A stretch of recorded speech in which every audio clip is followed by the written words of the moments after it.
everybody, it's Becky here at Vertical Roots Canada, and I'm so excited to have a chef be a guest here. This is Chef Earl from Coterie, is that right? Coterie, and they just made the top 100 of Tomato Magazine. What did you get the top 100 for? It's for my braised bison dish with yellow corn grits, a lot of Parmesan. Oh, that sounds very yummy. Yeah, so he has used our product before in the past. And he's done some events with our product, and you are a lover of our products, I know that. Yeah, and how much you guys can grow stuff for just collard greens and mustard? Yes, I can. Yeah, so we've done some special grows for him, which is what we like to do if chefs need something specific and year-round. We definitely are the company who can do that for you. So today, what are we going to make? So we're going to make a very classic salad, Caesar salad. But today we're going to use a very Filipino condiment called bagoong manayan. It's anchovy sauce fermented. It's pretty much just like putting regular anchovies into a Caesar salad, but with a little bit more funk and just a little bit more flavor. That's awesome. We're all about having access to food. So food that's accessible, that can be affordable, and you can eat clean and healthy. That's why we exist. Our lettuce is now compatible with Superstore product that's shipped in. So you have to pay close to $5 for a head now, and ours is still $5. We've never increased our prices. So that's what we're about, accessibility for clean and healthy food. Making dressings from scratch, which is what you're going to do for us today, is make a Caesar salad dressing from scratch. Use our romaine. So I guess the first thing we should do is get you some romaine lettuce from the farm. Yeah. Okay, so let's, I'm going to pull out a wrap for you here. Here, you switch sides with me so that you can show off some gorgeous romaine. Yeah, it's beautiful. So why don't you just pick one of these right out from the bottom. Yeah, just pull it out. There you go. Okay, look at that. Gorgeous. So fresh. Yeah, you'll never get pressure. No truck time, no storage time. That's it. Yeah. Yeah, that's awesome. I guess chefs, this is what chefs want, right? I mean, ease of access, fresh product, and like also very sustainable. Totally. So like, yeah, that checks off all the boxes. Yeah, and the flavor is so different than something that's been shipped, right? Yeah, it's a lot. It just tastes fresh. Yeah. Like it just tastes less water. It's You so can actually different. taste it. Yeah, you don't need a lot of dressing. You don't need a lot of extras for our product because it does just, the flavor is fantastic. Yeah, and just like today, we're also not going to drown this in a lot of dressing. Yeah. Even though you can take Caesar salad dressing, I understand. Yeah. But we're just going to lightly dress it just to complement all that green flavor. Yeah, that's awesome. Okay, so we're going to do some croutons, you said. I went and got some sourdough from Dutch Delicious. Dutch Delicious actually is only about 8 minutes from our farm. They make from scratch all these different kinds of sourdoughs and breads. And so we're going to go ahead and tear some croutons. We're just going to make everything super easy. We're not trying to be super fancy. We're just trying to make food from scratch and make it good. Just going to start with a little olive oil in the pan. Perfect. We're just going to go ahead and tear, like you just want like a bite-sized piece? Yeah, it's just like whatever fits in your mouth or whatever, how big you want your crouton. Okay. If you want your whole slices of your crouton, no one's judging you. Perfect. And would you use the crust as well?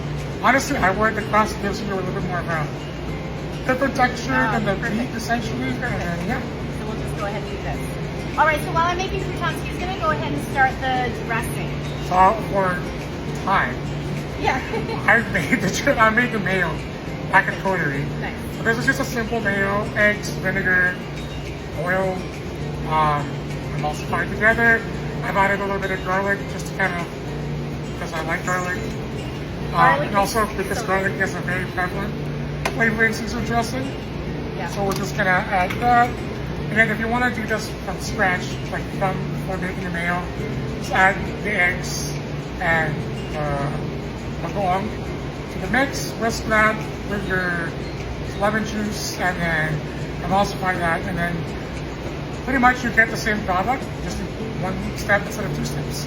Well, and mayonnaise is actually really easy to make. Yeah, mayonnaise is easier to make, cheaper to make it in-house. Right. A little bit healthier too. Yeah, totally. You don't get all those chemicals that are preserving it. That's right, and it's just like healthier because it's not all the whole ingredients, Yep. not the additives. Yeah, and so we're just gonna add about, for this much lettuce, I'd say 3 tablespoons is more than enough. Or maybe 4. To that, we're gonna squeeze 1 lemon or half a lemon into the bowl.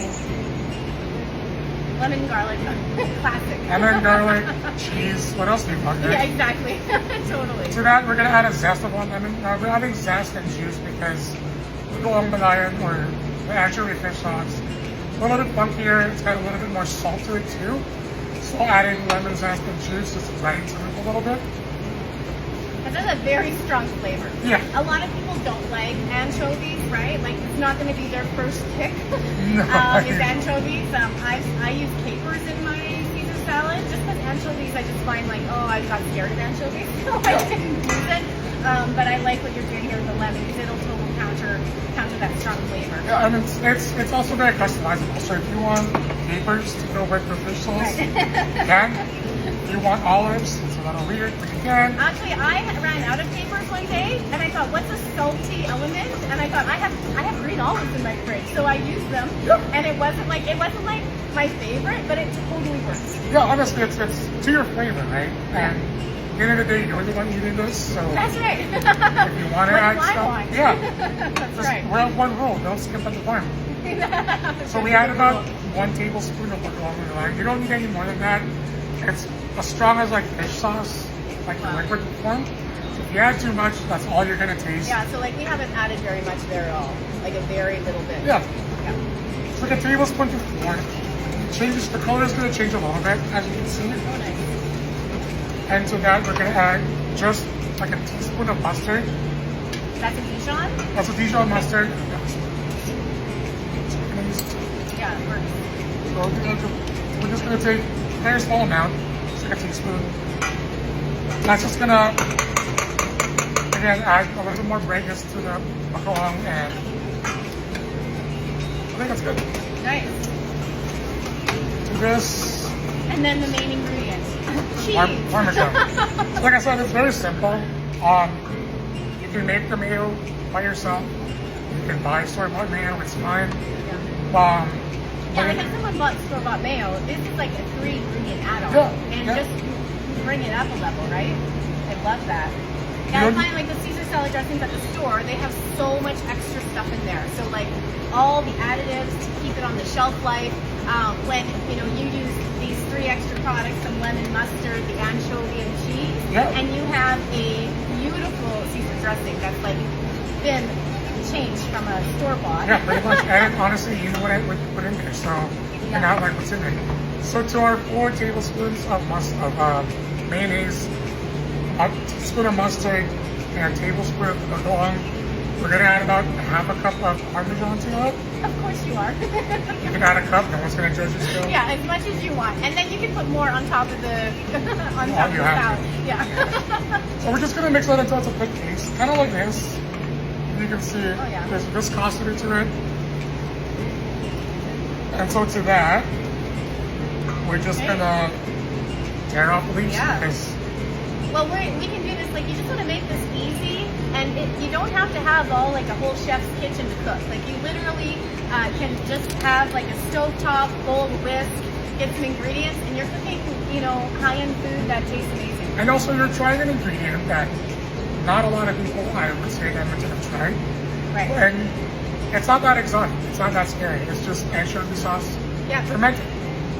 That's in there. And you can pick this up at any Asian store for like $4, maybe $5. Yeah, that's so cheap. It's awesome. Smell that. Yeah. Is it pretty strong? It's funky. Oh yeah, that is funky. but it's not that much different than like anchovy or like any Italian like preserved ingredient. Right. It's just never been tried before, but it has the same flavor. It's a little bit more accessible if you're just trying out different ingredients. Right. Yeah, like me, trying to going like, I don't know where or what I'm going to do with anchovies. I'm just going to make it using those capers. But this is very easy to access. I just say, like, it's very Filipino. Yeah. I know that when we lived in the Philippines, because that's where actually all of this started, was in the Philippines. That's kind of the connection we have. Yeah. But they have really funky flavors. Yeah. A lot of like fish sauces and things like this. But when you go ahead and balance it out, like that's the secret. Yeah. I mean, again, any ingredient is just an ingredient. It's a tool for your flavor and for your wallet, at the base point. Totally. But it's up to you to customize it. So I encourage people to taste random things, and then with your own palate, you can kind of figure out what you want to do. So with the bagoong, a little bit more acidity, with the green, with a very, very green flavor from this, it all balance out. Yeah. And so you'll get that nice anchovy flavor without being like, oh, this is not bagoong. Oh, yeah. So we're gonna tear this just off the root. We want nice long stems, at least I do.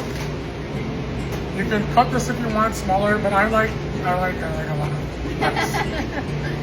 So as you can see, we're not drowning it. There's not a lot of dressing in here. We're just gonna toss it lightly in the dressing. If maybe for big pieces like this, we just tear them in half. Yeah. Yeah, the best thing about this, as you saw, is like we literally took this out of the farm. We didn't have to wash it, prep it.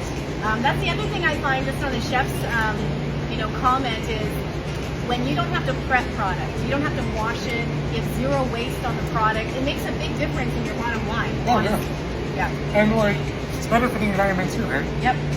Well, imagine all those romaines being shipped on all those trucks all across U.S. and Canada, and all you're that not plastic. even and all the plastic, and you're not even getting product with nutrients. It's basically lost a lot of its nutrients. So Mostly water.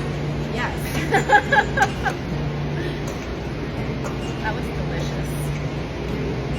So you don't want to bruise the greens by like boiling it. You just want to hold it, give it a nice little massage. Make sure that the sauce or the dressing has coated it. So that's kind of where I like my salad, like mostly dressed. Still have a little bit of raw edges to it. Yeah. You can dress it more if you want. You can dress it less if you want. The entire point is for you to enjoy it. Love that. So with that, we're just gonna carefully put it there. Just gonna do a nice little pile. Now, one thing I think sometimes you do is you could also grill this. Oh yeah. You could grill the romaine, and this sauce would go really well with that. Yeah. That smooth flavor. Cut it in half. We give it a little bit of smoke, a little bit of heat. You want some croutons on Yeah. there? So we're just gonna put the croutons on top. You want me just to do a little toss there? There you go. And I guess it's totally preference. How many croutons do you want? I like croutons. For the most part, I eat most of the croutons in Caesar salad. Yeah. You can toss them in the dressing too. You can leave them there as like a little different flavor to break away. I like to leave them there just because I like the crunch. Yep. And just like I said, we don't skimp on the corn. So Here we go. we're gonna grab our right arm and we're gonna work it out. Love that. Now, do you have a Caesar salad on your menu? So I have it sometimes on my event menus. Okay, yeah. If you book with us on a special event for like tasting menus, Okay. I'll sometimes add it in as like one of the courses. Oh, okay, cool. But for the most part, I do weirder salads afterward. I have a cabbage salad right now that's roasted. Sounds yum. I But- love roasted cabbage actually. Me too. That's So all. good. A wedge of a salad with some pear, with some apples and Oh, wow. plums, and then a little bit of like almond tahini dressing on it. That sounds delicious. Yeah. Oh my God. So I also like to explore a lot of Middle Eastern flavors. So Yeah, of course. Yeah. Yeah, no, that makes a lot of sense. As he said, there's no cheaping out on the Parmesan on this. if it's not covered, it's not that. Yeah, so this is preference. Obviously, if you want to cut your fats down, you're going to want to go a little bit less on the cheese. But Caesar salad is known for parm. And please go get fresh Parmesan. Do not use like the shaker from Kraft, or you want to go get a fresh block. It's going to actually be cheaper in the long run because you can probably get a block for about $20 to $25. That block will last a very, very long time. Unless you eat it. Unless you eat it like Chef Earl, then it's not going to last as long. But fresh parm is a must when you're doing something like this for sure. Long longevity. It doesn't go bad that quickly. That's right. It is a long time. And honestly, there's quite a bit of difference from shaker parm, which I still enjoy, and like actual Parmesan Grana or like Romano. Yeah. Flavor-wise and just like health-wise too, very different. So I forgot to bring a fork, so I'm just going to use my fingers. Yeah. Again, preference is everything. So if you want to just use your fingers, go ahead. Okay, so I definitely would use this. I love that sharp flavor, and you cut out the funkiness. It's not funky at all. Yeah, between the mayo, the citruses that you will put in there, and the cheese, Yeah. everything is a balance, right? And that's kind of what you're trying to achieve with the dressing. You want to get sour, salty, a little bit of sweet notes, and then like like that nice umami flavor. Yeah, this is fantastic. Definitely make this recipe. I'll put the ingredients for this Caesar salad inside the notes here in the comments so that you can add these. There's like 3 or 4 ingredients that just brought this up to a whole new level, so you can skip that dressing from the store, make it from scratch. Earl, thank you so much for coming into my farm and cooking with me. Thank you for having me. We love your menus that you're doing there, and we also love that you're so involved with local food. I try. We love that. So thanks so much, and if you want, again, go to the comments for the 4 ingredients that you can add and make your own Caesar salad. And thanks for joining us.